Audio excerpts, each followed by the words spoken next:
Toby, is this the new game? It sure is, Peter. That's good, I can't wait to play it. It's been so long since, where's the disc? It's 2015, Peter. We don't have those anymore. We just patched the game in after. In this episode, Toby gets ready for Christmas by regressing to his childhood and playing with toys. You are a toy! We try to fix the world's problems as we chat about broken games. Man, the parkour in this game's pretty ropey. And I slaughter my way across the Himalayas in my review of Far Cry 4. Oh, hello there, little badger guy. Oh, Jesus. Oh, jeez, no, get away! Ah!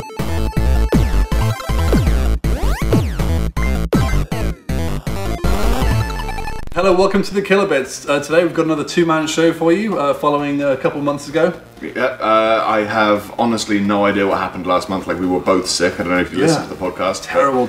Yeah, no, it was not okay. Third guy's coming. He's on his way. He's on his way. We're very excited. But we might not be here because Smash is out. Smash is out now. Yeah. It came out a week ago. For you guys, and a week in the future for us. It's bizarre. It's crazy. Like, I'm Pikachuing it up right now. I honestly don't think you are. I think you've chosen Sonic. That big. Sonic's not out until next year. Yeah, I know. I love that I have to wait for February to get the toy that I actually want, which is Mega Man. Yeah, like... Toby's going to buy 8 different Megamans. No, 9 different Megamans. Yeah, so that I can use them for all of the games, because you can only have one game's data saved on each Amiibo at one time. Yeah, and he's going to get a little Warcraft paint pots and make Tobyman. Okay, you're joking, but like Tobyman is entirely like he's just a beige monstrosity. Like all of his colours are so boring. In the future, we're going to have Call of Duty Amiibos. Oh my god, can you imagine? Like, place Riley on the portal. Yeah, and you just put the dog on, but don't accidentally play Smash Brothers and then put Riley on there. Because like he'll just like show up and rip the throat out of the dog, and he's just like everyone's dead. Like Mario won't stand a chance. Yeah. Olimar will be the first to go. Yeah. Can you imagine? He like just like takes his helmet off and he just like total recoils. Yeah. Not okay. Yeah. But like the thing that gets me is that like if credit cards have them in, why aren't we using these for microtransactions? I know it's pure like unadulterated evil to even think about. Very scary. But like, can you imagine just like, hey kids, you could go to mommy's purse and just tap it on your Wii U pad. You know you want that DLC. We left the microphone on. Just ask her what the PIN number is. It's like if you, Mommy, what's your security code? What's the security code, Tabitha? It's a 3-digit. This is dangerous. What? Because you just leave your wallet? I'll leave my wallet just lying around, just because it's convenient. It's probably the only table space. It's always taking up enough. It'll read the chip, and then some app will jump in and be like, "Hey, it's me, Mario. You left your Luigi, don't tell him." Okay, Mario. Yeah. I can eat his chip and pin. Why is he Mexican? Luigi. Can you imagine Mario just being like, coins? Nintendo can hack your wallet, is what you're saying. They can hack a physical object. My card has an NFC chip. Right. Okay, that's your fault. I don't have contactless. It's a piece of plastic lying on a table. I don't have contactless because of Enemy of the State. Or your phone. I don't want them to be able to track my Amiibos from space. I'm going to have to wear a baseball cap. The iconic hat. Oh my god, that's what it's for! It's happening! Okay, Watch Dogs is Enemy of the State. Now is the time to wake up.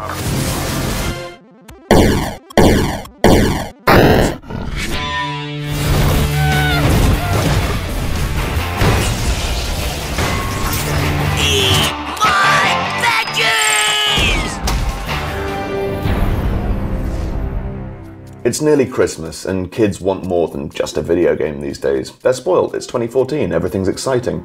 So, you know, maybe if you got them a toy with the game, it'd be great. In a world where that's possible, there's 2 major contenders, Skylanders Trap Team and Disney Infinity 2.0. And we've got to find out which is better, really. Your kids deserve it. Now, comparing these games is a little difficult due to the drastically different ways in which each is meant to be played. Disney Infinity is, after all, primarily a toy box game, where players create their own levels and run, jump and drive around them. Although the game does come packaged with levels, they can be slotted onto the Infinity portal. The most fleshed out which the game actually comes with is an adventure through Avengers Tower and a frozen New York as Marvel's mightiest heroes, the Avengers. It's pretty standard fare, which does little to inspire awe, but it's fairly important to remember that Disney Infinity is a game for kids, and as such a little laziness is to be expected, although definitely not praised. Skylanders Trap Team, by contrast, is a vibrant, exciting game which actually spurs you onto each level at a breakneck pace. This isn't to say that levels are short. Each creature you trap, and we'll get onto that in a minute, comes with a full side quest which can range from something as simple as opening a path to a full physics-based Angry Birds parody called Mildly Irritable Sheep. The characters who, unlike the Disney cast, meant nothing to me, were immediately endearing and wonderfully put together. They're not complex, once again feeling geared towards younger players, but unlike the cold facade presented by Disney Infinity, didn't feel one-dimensional. Skylander to my ultimate challenge! The models for both games are actually fairly high grade. You get 3 with Infinity, as well as the Avengers Tower and 2 additional level pieces, and they're nicely stylized to fit with the other Infinity models. Iron Man is a particular favourite of mine, both in books and movies, so seeing him at 3 inches high, nicely modelled and coloured, was a joy. That said, the models do feel a little bit budget, especially when compared to the Skylanders ones.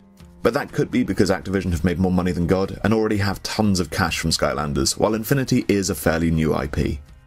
The Skylanders models are, and I hate to say it, better than the Infinity ones. They're more detailed, they feel nicer to hold, they're less bland looking. I never thought I'd say this, given that the Infinity playset comes with some of the most iconic comic book characters of all time, but those characters do pale in comparison to the overall build quality of Snapshot and Food Fight. Even the Disney Infinity Portal isn't as nicely crafted as the Trap Team one, which lights up and has a speaker in it. The graphics on the Disney Infinity 2.0 video game, though, are clearly all about one thing: style. This is, after all, the movie tie-in game to end all movie tie-in games, so a cohesive, overarching visual style has to be the name of the game here. One which doesn't undermine the cuteness of Donald Duck, or the coolness of Black Widow, and I gotta say, they've managed it incredibly well. What's strange, though, is that once again, Skylanders' vibrant colour palette and animations clearly overwhelm what should be, logically, a superior PS4 game. Unlike Infinity, here you can tell that every animator has poured time and effort into making each of the creatures feel awesome in and of themselves. Hey, Skylander! Everything in the world shines with personality, and the overall presentation is incredibly well realised. Up next is value for money. In the Skylanders Trap Team set, you get 2 models. You get a member of the Trap Team and a regular Skylander, both of whom can be levelled up and customised in-game for a nice little bit of replayability. The campaign is pretty long, and there's a ton of creatures to be caught and played with using the new trap system, by which one places a trap into the portal and captures the fallen enemy to use in their team. Naturally, this increases the roster of free creatures you can play with dramatically, as all of the game's bosses and sub-bosses are now playable, but there is a catch with this. You require plastic traps of the same element as the monster in question to play with your caught enemies. It's like Pokemon, but if every Pokemon type required their own Pokeball. Disney Infinity is no better with regards to money and plastic toys. The best non-LEGO movie of 2014, Guardians of the Galaxy, came out with no video game tie-in, instead opting to release a line of Disney Infinity characters to go with the movie. Getting these costs about £90. £90 for 4 plastic toys. I guess that's not so bad though, for one simple reason. Disney Infinity, unlike Skylanders, is a giant sandbox. Content is, theoretically, endless for kids to enjoy, meaning that they're going to want to be bought plastic DLC less often, and to my knowledge there's nothing locked out content-wise simply because you've not got the correct figurine. The playset also comes with more, with 3 playable characters rather than 2 and the level pieces. It'll keep kids happier for longer too, because with the toy box and children's naturally high tolerance for making nonsense a la LEGO, the content is literally infinite, even if the core production values are lower. I have to admit that I did have fun with Skylanders, and I didn't with Infinity 2.0. I don't know if that's because I'm not creative enough, or maybe my inner child's dead, or something along those lines. But Skylanders did make me feel good. It also made me want to buy more Skylanders, which is a problem. Anyway, if you've enjoyed this comparison, then please don't hesitate to click the link below to find the full video. Not gonna lie, that could have gone better. Okay, so on to the big issue of the month, I suppose, Or the for year. us. Yeah, or the lifetime as far as video games are I've been concerned. concerned for a while. Yeah, a little bit. I remember like thinking about this a couple of years ago and just being like, fuck, I hope this doesn't continue. Oh. And it has. Oh. And you know what it is? Video games are broken. They're being released, Yes. Gonna say headline. broken. So we've had Halo, the Master Chief Edition, 40 which was gigabyte. 40 gigabytes day one, then a couple gigabytes day 2 because the matchmaking didn't work. Players were warned there would be a big update. Yeah, players were warned that the game was unfinished. Day 2, there was also a big update. Yeah. Warlords Draenor, server load, can't connect. Can't hold. Assassin's Creed Unity, everyone is floating eyeballs. Graphics just all over the place. And, what was the last one? It was probably a recent game. Oh, GTA 5. The game saves didn't translate. Can't transfer from your old save data. What the fuck? Like, everyone. I'm not even angry about this anymore. Now I just want to know why. Like, I'm too jaded at this point. Like, right. I buy a disc, I put it in. If I see a day 1 patch nowadays, I'm just like, ah, fair enough. And that upsets me. It upsets me that it's gotten to that point that has become the norm. Yeah. Like when I was a kid, you know, you'd slam in a cartridge, you'd be like, fuck yeah, Donkey Kong! And you play Donkey Kong. You play Fuck Yeah Donkey Kong. Yeah, you played Fuck Yeah Donkey Kong for about 40 hours, then you fell asleep in a pool of your own sadness. Sadness? What can I say? Childhood! Okay. But yeah, no, like, I mean, if we look at why, I mean, these are AAAs. Like, these are people who can afford to buy QA testers. Yep. Not just, like, pay them. Literally buy companies of people to QA test their games. So is that the problem that you foresee? It's that they're not being QA tested? I think that these games are being QA tested, but I don't understand why people would pay for QA testers when they can release a broken game and suddenly have millions of people who are QA testing it and paying you for it. Absolutely. Like, imagine for example that you are Gaben.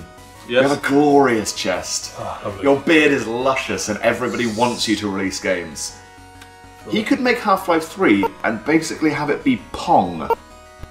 And people would be like, shit, here's 40 quid. Yeah, Gabe, here's what I think. This, you forgot that, you forgot this. And he'd just be like, oh, did I? Then he's got all the release funding. Yeah, he's got all of the release funding he needs. Make the game. Yeah. Like, that's the future.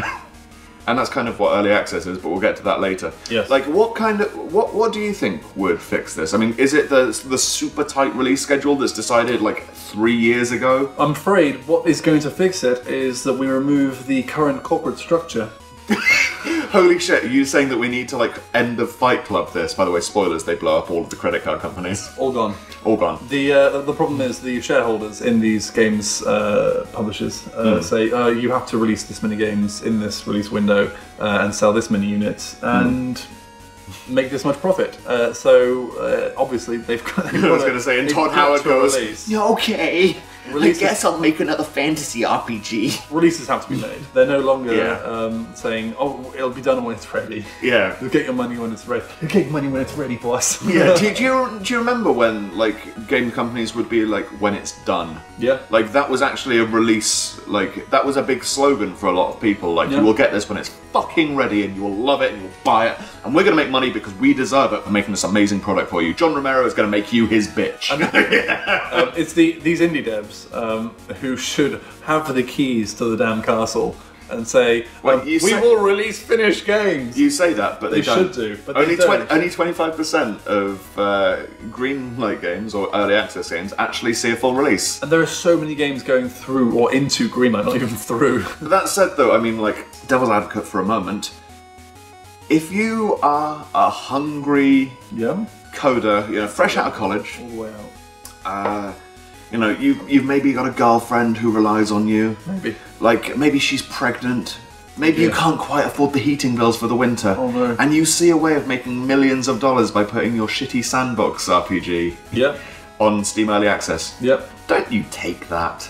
Don't you say to yourself, fuck it, I can put this on there and it's nearly finished and I just want feedback from the community, which means I would very much like some money immediately, please, because I'm very, very hungry. Would you not take that holiday that you've so richly earned? There are so many indie communities which are built around the developers getting together, message boarding. Xenonauts is an amazing community. Sharing their ideas and their builds and playtesting with each other, but for no money. And now, Gaben stepped in and descended from the heavens. Yes, and Steam says, this is actually the way, and you can make money. So of course, my hungry developer self would think, money's good. Money's great. I could use that. In fact, why would I finish this game at all? I've already got the money for it. So I'm going to go sit in my pool. So another solution for fixing Sandra, you games. can go to college. Another solution to fixing games is to no longer monetize early access. Well, that's the thing though, like the monetization of early access was actually an idea that Capcom had way back in the, like when did the 3DS come out? Like 4 years ago? 3, 4, whatever. They're all numbers. Gosh, 4 years ago. Yeah. Oh my god. Yeah, right, we're getting old. Okay. But yeah, no, like Mega Man Legends 3 was supposed to, you'd buy a demo and then you'd give feedback based upon, like, what you saw. Progressive builds of the game. Yeah. It was an early access title. Way back when? Yeah, no, it wasn't Capcom that killed Mega Man. It was early access. To be fair to Valve, though, like all of this criticism has meant that like they've updated the terms and conditions. Or criticism, or the complaints they received. Yeah, sorry, all of the horrible like hate mail that they got and death threats and negative Steam reviews have motivated them to sort of say like, okay, this is too early, this is too late, we want it in like this just right area. They don't want prototypes. No, they don't want prototypes. They don't want ideas without a story or a game. Yeah. Oh, they don't want to sell not games on Steam. Yeah. And they don't want like early access something which is literally just like, I guess like the models do need a bit of tweaking. Yeah. Like they want things that aren't too hot or too cold. They want like, they've got a Goldilocks zone like actually picked it out now, and fair play to them. They want the price paid by the player to contribute to you make a difference in this game. Yeah. You are the player of an early access title, so what you say could be very heavily considered by the developer. The thing that gets this is that Steve have released a system like early, which has needed refinement, which they've then taken user feedback on to improve that system. Yeah. They've early accessed early access. It's early access. What the? It's early accessception. So what is the solution here? Like, how do we fix video games? Like, we're the consumer. Yeah. We have the power in this situation. It's us. It's our fault. It's you. Yeah, it's you at home, and to be fair, you mostly. I'm so sorry. But no, you shouldn't be. You shouldn't be sorry. I think pre-order. It's my fault. I know it is. It's all my fault. Your fault for buying. Yeah, like for saying yes. Of course, I'll buy these spices from India. Yes. I don't know what they taste like. Yes, of course I will buy this terribly broken game as soon as it's released because I have to. Because all my friends are playing it right now, and because I don't want to have to wait a month for it to be 20 quid. So it's their fault as well. Well, yes, of course. In fact, yeah, it is. It's peer pressure. I don't want to be playing a game that my friends aren't playing. I don't want to be not playing a game that my friends are playing. Exactly, right? It's fucked. It's us. But that's the thing, though. Like, I mean, if you just wait, then you get all the patches for free, and you don't have to pay like 40 quid for a broken game. Yeah. In fact, games always depreciate in value as time goes on. The game will be cheaper. Yeah, and you can buy a cheaper game that works if you wait. And the thing is that waiting is only the same as like if it was artificially forced on you anyway. Yeah. Like, I mean, if they took the time to QA test the game, then you'd be waiting that long anyway. Yeah. I'm not saying that you will wait. Yeah, I'm not saying that waiting doesn't suck, because fuck knows it. Like Smash Bros is out in America right now. We're waiting. And we're fine. We're waiting. Like the game is out and playable in English. We could be doing that. Yeah. We could be doing that instead of this. Yeah. Nintendo decided, hey, they can wait for a Wii U release. You remember global releases? Yeah. Anyway, not really the issue. But no, all I'm saying is that like we understand that waiting sucks, and like I definitely understand that waiting sucks. Yes. But like if I'm gonna buy a game on day one and it's gonna be broken, I'd rather wait a month and have it cheaper and fixed. Publishers are receiving information for pre-orders. They're being told more and more people are pre-ordering your games, so you can do it. It's okay. We are the people who are doing that. We can change that. They always try and incentivize you with a pre-order bonus, and it's just like, hey, would you like the Captain Price hat edition? Yeah, I bought. You can have it. I bought PlayStation All Stars Battle Royale, pre-ordered because it's the only way to get the Nathan Drake cover. Except that it's not the only way, because if you hadn't pre-ordered, that copy of the game wouldn't have been sold. So you could have still bought your copy of the game just a month later, working. Yeah. And you'd still have Nathan Drake like smiling out of the cupboard with his AK-47, like, I don't fit in this game. He doesn't fit in that game. I'm so sorry. Yeah, well, Snake doesn't fit in Brawl. I said it. Yeah, which is why he's not in 4. Oh, no, you said it. I sure did, Peter. I'm sad. I sure did.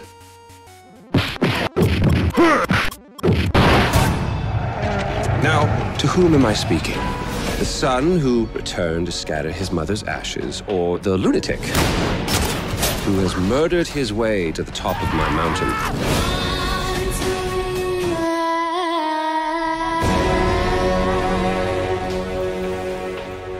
So, Ubisoft are back with another installment in the Far Cry franchise. Once again we have exotic locations to visit, ferocious wildlife to deal with, camps to liberate, towers to climb, and a charismatic bad guy who wants to be our chum. This time around we play as AJ Gale, a faithful son returning to the fictional country of Kyrat to scatter his mother's ashes. Straight off the bat, complications arise and Pagan Min, a wonderfully evil yet entertainingly bad guy, invites us to dinner. Terribly sorry for what happened before. Things kick off in grand fashion with a daring escape. Guns, explosions, vehicles, and mountains. The game is one hell of a journey. The open world map is thankfully littered with all sorts of discoveries and dangers to sate the player's lust for adventure. There are all sorts of activities available: hunting, hostage rescue, campaign missions, races, tower liberation, base defending, and even a little spelunking, to name a few. However you choose to find your thrills, you are paid in money or skill points or locations to visit, or even more items to purchase in the store. The story in particular is a shining example of how to engage a player in an open world game. There is an ongoing conflict between the self-proclaimed king of Kyrat, Pagan Min, and the rebels who aim to remove the tyrannical dictator and restore the land to the sacred, peaceful haven that it once was. These rebels are the Golden Path, and they serve as your allies in Kyrat, assisting you in missions and requiring your assistance in life-threatening random encounters, which rewards you with karma. As the story develops, you discover that all is not well with your buddies, and the Golden Path has a few potholes to deal with. Story missions require you to think morally about your choices, and you're given options for how you want to solve a problem. For example, you might liberate an opium farm for the Path's personal gain — a free people need money after all — or you burn it down to remove the pollution from the land. This rocky advancement through the plot really does elevate the game from a mindless run and gun to a thoughtful exercise in deciding how war should and could play out. Combat is intense. Every wound rips your experience a new one thanks to the full first-person engagement. Shaking your aim, and when you're hit, you flash red in the peripherals. It's down to the self-healing in quite graphic ways right before your eyes. This is nothing new to the series, but it's good to see that it remains. When it comes to weapons, everything that you would expect is to be found here. Pistols, SMGs, assault rifles, shotguns, sniper rifles, and rocket-propelled grenade launchers. Most weapons will be made available to purchase from the conveniently numerous stores or travelling salespersons in Kyrat. However, some weapons can be added to your arsenal by picking them up from a dead guy. Aside from the explosives, my favourite weapons had to be the knife and bow and arrow. Whether your enemy is human or otherwise, stealth is usually the preferred option. Stealth is incorporated as well as it was in the previous game, which is to say that you won't get away with poorly considered hiding spots or careless sneaking. Once cover is blown, you're in a lot of trouble. If you can kill an enemy that sees you before he raises the alarm, then you're saved from an army of reinforcements homing in your position. You can even move the body out of view to improve your chances of not being discovered. The methods of stealthily taking down an enemy increase in number with your skill point upgrades, as well as the number of chain kills that you can manage. Once you know your favourite way to skin a cat, it wouldn't be remiss to start skinning some cats. Or badgers, they bloody deserve it. Skinning particular animals helps you upgrade your equipment, which means holding more ammo or loot or money, which will ultimately help you to venture deeper into the unknown or engage in longer bouts of hunting before having to stop and return to a shop to offload your goods for cash. The co-op is back from the previous game, and with a handful of huge strongholds to take down, having a team by your side is certainly welcome. With different multiplayer game modes and very fast session matchmaking, it is easy to spend an evening or two forgetting to progress in the single player when there is so much multiplayer content to get your teeth into, including single player missions that can be tackled with multiple cooperative partners. The PvP gameplay is a standard 2-team affair, but is removed from the single player campaign. There are 3 game modes to choose from, and whichever of the teams you play as, the playstyle for each game mode will change dramatically. However, there is balance between the 2 teams, and the outcome of each match depends on how well your teammates manage to work together, which half the time proved to be a problem for me. But it is still early days and we have yet to see the inexperienced to experienced ratio even out. All vehicles in general handle similarly to previous games, in the way that they have a good weight to them, and funky trinkets swinging around inside to let you know how rough the unforgiving terrain is. The best vehicle by far is the elephant. While these pachyderms are a little on the slow side, they offer unmatched assault capabilities and can even flip cars over with ease. Heck, even when not riding an elephant, you can sit back and watch the stampeding slaughter of an enemy outpost if you find one nearby and pop a cap in its ass. Failing to find an elephant, you may find a caged tiger or a leopard roaming around outside the strongholds. Really, it's a lot of fun watching the carnage take place. Obviously, I had a lot of fun with this game, but if you're not a fan of the franchise or expecting something dramatically different from the previous games in the series, you'll be a little disappointed. What Ubisoft has managed to do here is take everything we love from Far Cry 3 and polish and refine it. And it's good to see with all the open world game problems they've been having, Watch Dogs, Unity, that Far Cry 4 released with very few bugs and was very playable from day one. If you'd like to see my full in-depth review, please click on the link below, or I'll send my eagles after you.